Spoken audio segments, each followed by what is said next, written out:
त आजकल फोनवो कइल का सैया छोड़ दिहल ना।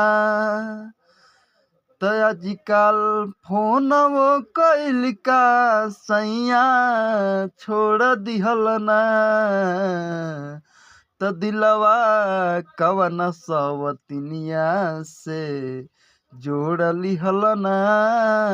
त दिलवा कवन सवतिनिया से जोड़ लिहल ना। त आजकल फोनवो कइल का सैया छोड़ दिहल ना। त आजकल फोनवो कइल का सैया छोड़ दिहल ना। त दिलवा कवन सवतिनिया से जोड़ लिहल ना।